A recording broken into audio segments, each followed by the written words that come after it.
Now we bring in probably one of the most discussed players on this podcast, the great Cody Ceci of the San Jose Sharks. Cody, thank you so much for joining us. Thanks for having me on, guys. To clarify, we discuss you a lot because we fucking love you. I'm sure that's a very, very like weird thing to hear when you enter onto a podcast. You're like, why are you talking about me all the time? We fucking love you. So this is a great get for us personally. I appreciate that. Yeah, sometimes it goes two different ways for me, so I appreciate hearing that. Oh, no. I mean, we're going to talk, I'm sure, a bunch about Edmonton and Edmonton fans and everything. But when you were moved, there was, or I'll even put it this way, when Bob Stauffer today tweeted, it's going to be a good day in oil country, the first response I saw was they realized their mistake and got Ceci back. Like, even if they want to yell at you or anything, that they want you, they need you to be part of the whole thing. Yeah, I definitely enjoyed my my time in Edmonton. The fans and Bob and everybody in that organization had a great time in the last few years and some pretty good runs. So, yeah, it was bittersweet for sure. We'd be remiss if off the top we, of course, didn't mention the tragedy this past weekend. Our hearts and our love to you and everybody in the NHL. I know that you'd cross paths with Johnny Gaudreau and played a lot with him. So just our condolences to everybody, yourself included. Yeah, thank you. I mean, that's pretty devastating news. We had some good battles in the Battle of Alberta. Had a chance to meet him and have a night with him a long time ago when he was up for the Calder. So that's devastating news, and my heart goes out to their whole family.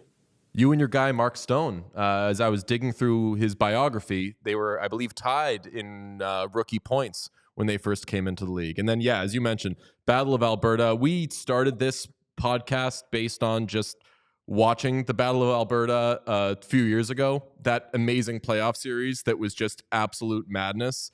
Every time anything happened with those two teams, it was incredible. And obviously, Johnny was a big part of that. Speaking of players in that battle, your friend is super duper rich now. How about that? Leon finally coming into some money. How about that for the guy? Yeah, he did sign a massive ticket today. I mean, yeah, I'm happy for him. He's a great player, great friend of mine too. So anytime you see your buddies sign something like that, you can just be happy for them. It's a tough league, and he's been dominant in it. So yeah, really happy for him.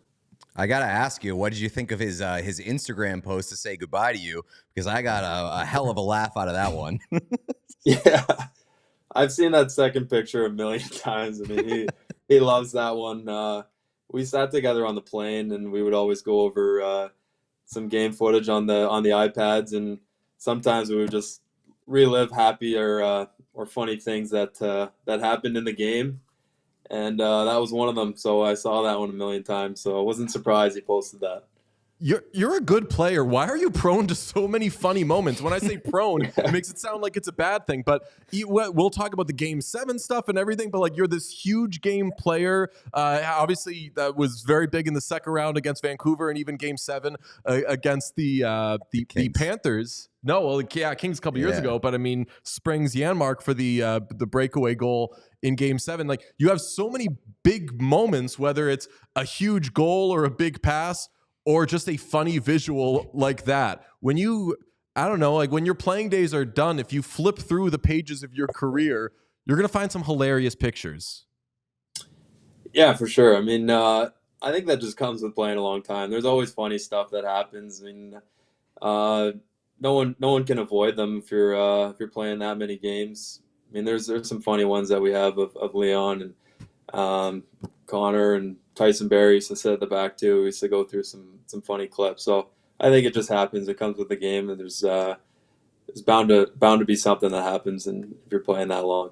Is that screenshot from the Draisaitl post like the most shit you've gotten, or is there another one where you've gotten like a lot of shit from teammates? Yeah, no, that's probably the best one that we got.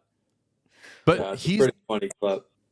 I loved it though, because I feel like it like really shows the relationship between you guys, and also like your personality, that you can take being made fun of in a public forum like that, and also you have to be close with a guy for him to post that and for like a laugh. So I love the post, and so I'm not surprised to hear that you guys are great friends. Yeah, we had a lot of good laughs at the back of the plane, that's for sure. And he's the one that gave you the nickname Mr. Game 7. So I feel like that doesn't happen unless there's a trust and an understanding, and certainly a belief in you. Let's talk about the Game 7 stuff, because I rewatched your goal against the Canucks in Game 7, which was just an absolute bomb. I've seen that goal 1,000 times because I'm an Oilers fan, and as I was rewatching it today, I was like, I never even noticed what an amazing celebration you had. You're like, you're doing this with your fists. You almost killed Dylan Holloway with how hard you hugged him. I missed it, though, because of John Butchergross's famous call, which was, of all people, Cody Ceci opens the scoring. When you go back and watch that, are you like, yeah, it's kind of crazy. I scored these big goals in these big moments. Or are you like, shut the fuck up. Leon can say it. You can't say it. Yeah, I mean, that was, the celebration emotions are crazy high in games like that. Their fans were insane that game. It was a big game, big moment. So, I mean, in terms of when I'm scoring these goals, I don't know what it is, but they're definitely big games to get up for.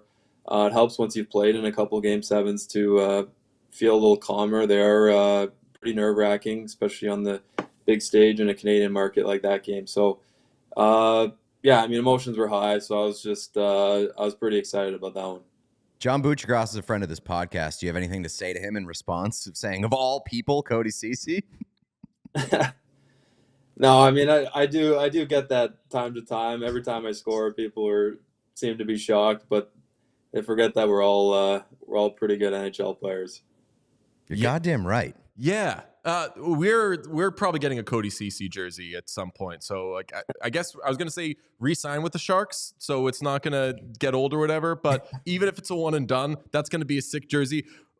Part of us we're devastated to see anybody leave that Oilers team. And Zach Hyman gave that impassioned speech after Game 7 of want everybody to come back. And obviously, this was probably a challenging summer for you.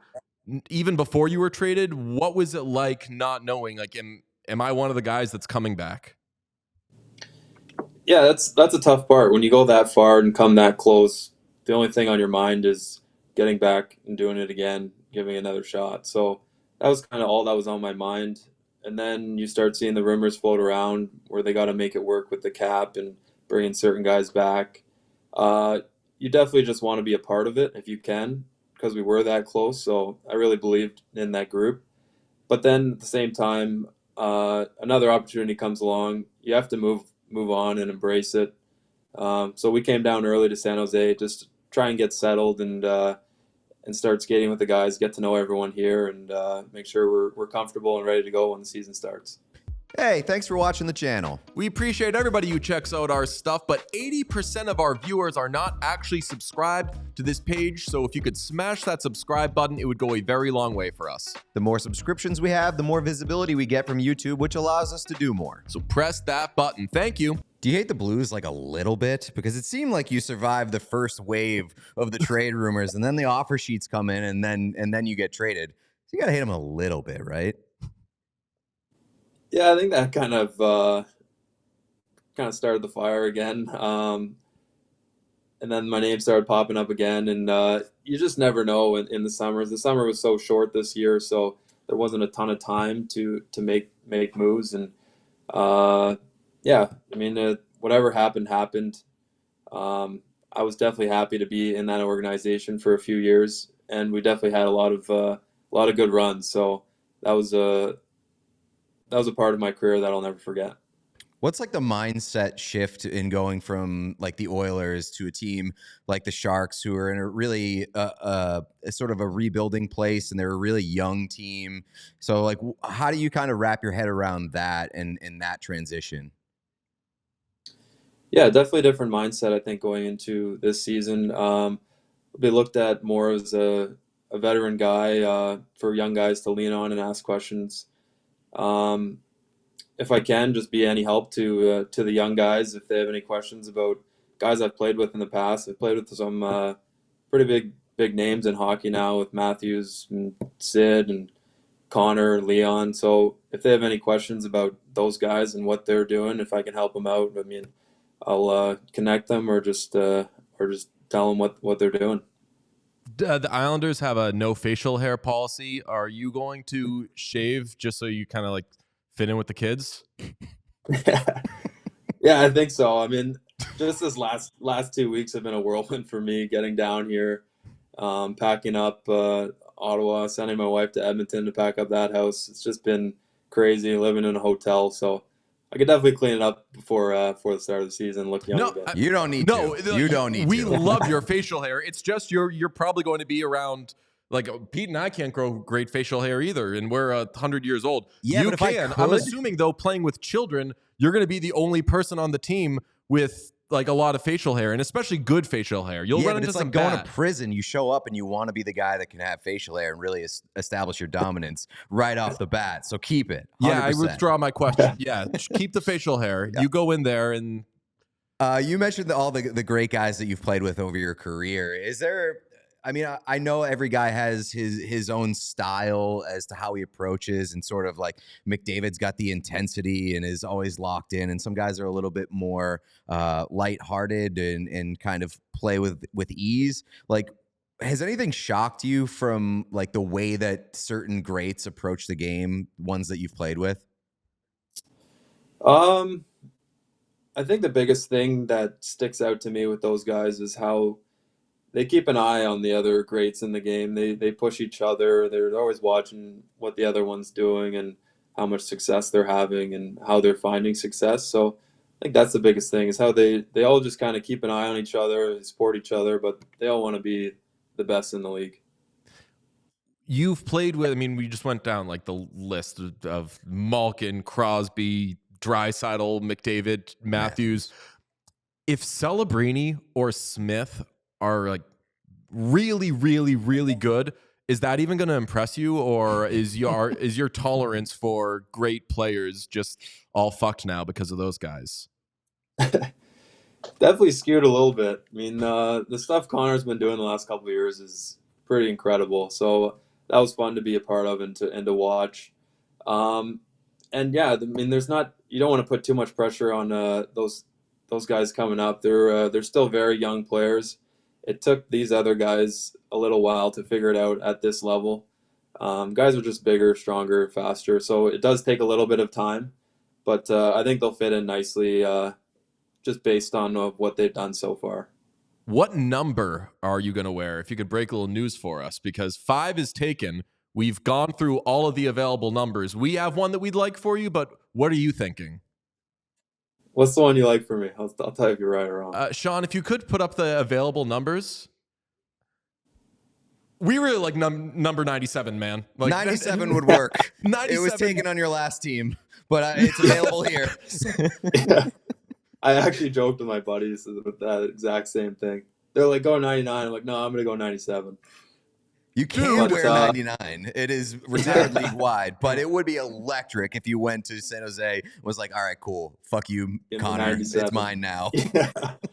Yeah. No, I'm going number 4 again. Oh, hell yes. Famously, nobody good has ever worn that number either. So yeah, they were texting me Bobby, but yeah, I'm going number 4 again. I wore it in Pittsburgh, and I like having a single digit number, and 5 was gone, so I just went back to what I wore in Pitt. What was it like wearing? Did you wear 83? 83, yeah.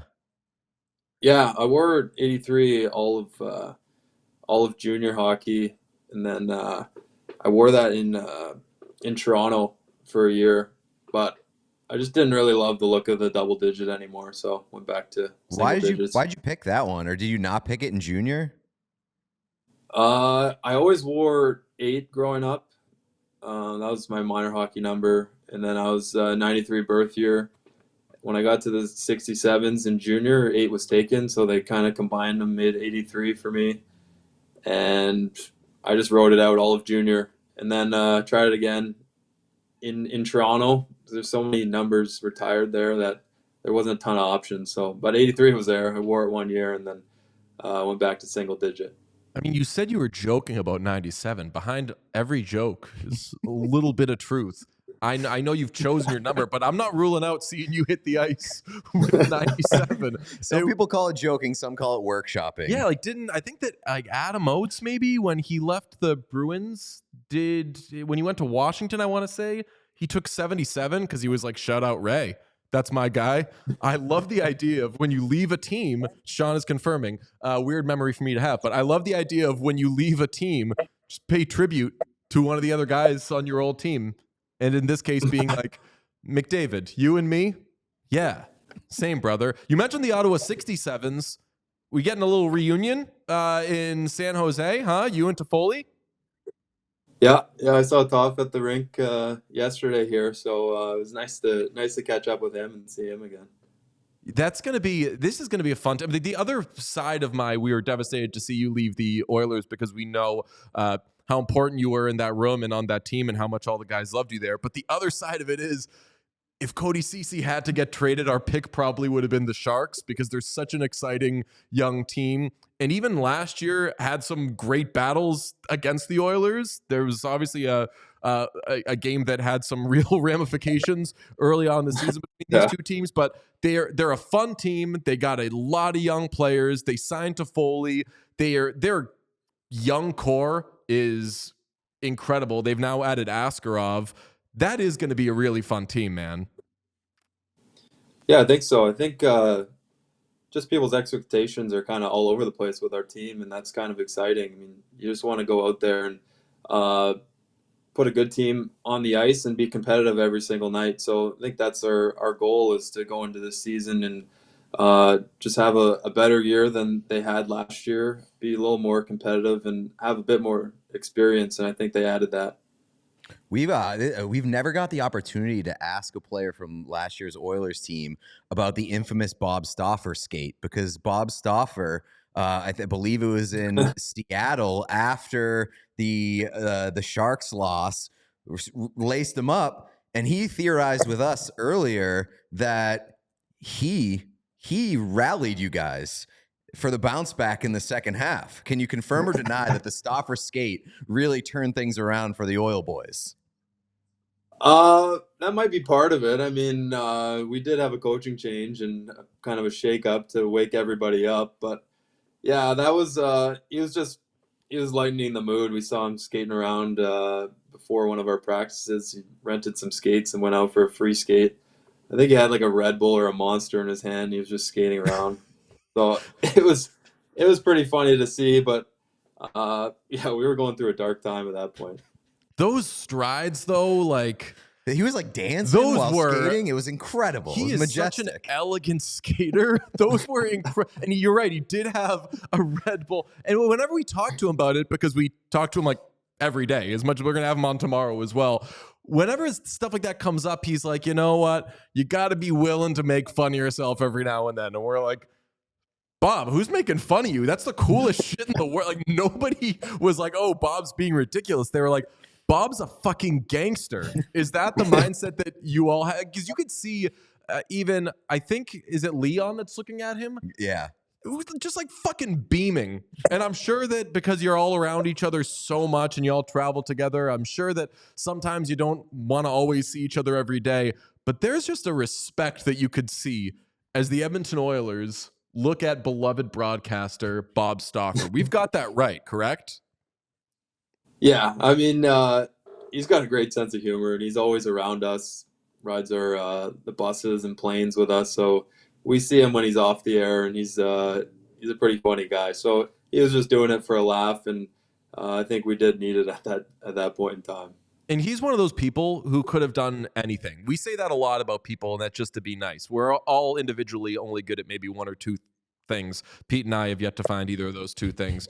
But Bob really could have been a politician. He could have been a lawyer. He's got this incredible memory. Like, there are so many amazing uses for Bob Stauffer. And we, as hockey fans, are so freaking lucky that he chose sports. Because whenever we talk to him, he's like, oh, well, you got to remember, this thing that you're talking about happened when they were trailing 5-4 in the third period of what it's incredible. And he doesn't do it to flex or whatever. He's just got a mind that none of us have. He's locked in. Yeah, that's a great point. He would always walk around the room while we're doing media, pull guys aside and just talk to them. But he has the craziest memory when it comes to sports and especially hockey. Now, we requested you with the Sharks, and the Sharks and Kyle were so helpful in getting you. We're so glad you agreed to do this. A last-minute request that I was always planning on doing kind of casually so it didn't look like we were weirdos. I threw at the end of the email this morning when I sent over the link, oh, and if like Hugo's around, we'd love to have him as well.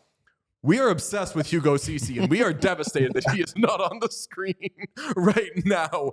You, in addition to being this great hockey player, well known, you also have the best dog in the NHL. What's it like to know Hugo? Yeah, he definitely stole the limelight from me the last couple of years. He's a fan favorite. People ask me about him more than they ask myself about me, but he's right over here. I can bring him on camera for a sec if you want. Hell yes, we won't do that. Yes, please. We're not even going to do that. Like, if you want to. No, fucking do it. Please, we want Hugo. No, we'll talk amongst ourselves. It takes you a couple minutes. Whatever. We love Hugo. Hugo, come here. Oh, this is a huge get. Biggest moment in show history. Yes. Yes. The legend. Hugo. Oh my God. Hugo's like, how much you want to bet I can run faster than any of you fuckers? Hi, Hugo. He won't get to run again in the skills comp this year, but what an incredible performance he put on. Where, Sean, if you want to quickly throw it up, our viewers have seen it a million times because it was such a big night. When you had I believe the Rogers skills competition, we were like, wait, the Oilers do a skills competition during the season? Why would they do that? If you have a day off, take a day off. Go to dinner. Why are they doing that? All right, well, that one's pretty cool. CC won the hardest. That's pretty sweet. The dogs race. It's the best event we've ever seen. And Hugo was so locked in. It was great. We got to learn about Bowie and Lenny. Yes. And Hugo's performance for the rough relay, he was shot out of a cannon. You were beaming as he won this. He hadn't won it yet, but because Lenny, the defending champion, still had to go. And honestly, Lenny choked because he saw what Hugo had done. Nobody was going to beat Hugo because he was so fast. And honestly, this sounds weird to say. I don't know why this makes sense to me. Hugo was so professional in that event. He went, he sat down. You could tell he was like, just let me go. And as soon as Tony Brar said go, boom, 7.1 seconds in a straight line, direct straight line. Incredible performance. Also, it blew my fucking mind when they said he was 9 years old. That's how athletic he is. So shout out to whatever you're feeding him because he is unbelievable. Yeah, his little legs were cooking.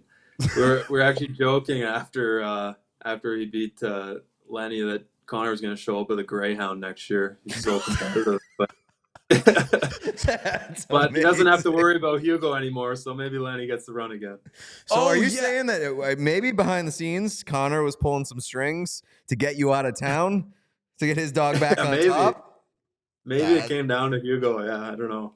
I'm just connecting some dots here. I mean, honestly, Sean, our producer, and I were rewatching it for the billionth time before we jumped on here, Cody. And when Connor walks off the ice to go get Hugo, I was like, I know you're Connor McDavid, but how do you get back on the ice? Like, I would just be like, oh, something came up, I had to leave. And then also I would like demand a trade because that was like, Lenny's obviously the best. Connor is obviously really, really the best.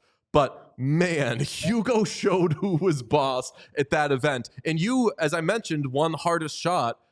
What was a better moment for you? Hugo winning the rough relay or you winning hardest shot? Oh, definitely the Hugo thing. I mean, I know I could shoot the puck hard, but I was more happy for Hugo than anything. And more importantly, we know, because you're an NHL player, you probably have a really good slap shot. People don't know about Hugo. Maybe Hugo's timid. Maybe Hugo has an injury we don't know about. The world learned about Hugo Ceci on that fateful night. And like, people don't think that Frenchies are fast, little legs. So like, kind of proving a lot of doubters wrong. So just that was legitimately a highlight of last season for me. Definitely. He mentioned the little legs. My sister has a Frenchie. Shout out Emilio, greatest dog in the world. When you walk Frenchies, sometimes they're excited to walk and then they just sit down. That's a big breed for just taking a break in the middle of a walk and being like, I don't care if we're in the middle of the street. I'm sitting down right now. Does Hugo have that, or is he always what we saw in the rough relay?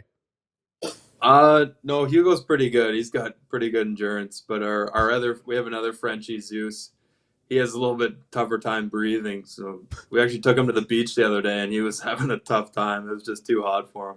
They're not crazy about the heat. They are not dogs that do super well in the heat, but they're adorable. Is Zeus also are they called like the blue Frenchies, the ones that are gray? Yeah, he's blue peed, I think it's called, but he's like white with beige spots. Incredible. Man, well, we love Hugo, and we're so excited that you're in San Jose. It should be an awesome season. We really appreciate you coming on with us, man. Yeah, no problem. Thanks for having me on. All right, best of luck this season. All right, thank you. We all silly like the mayor.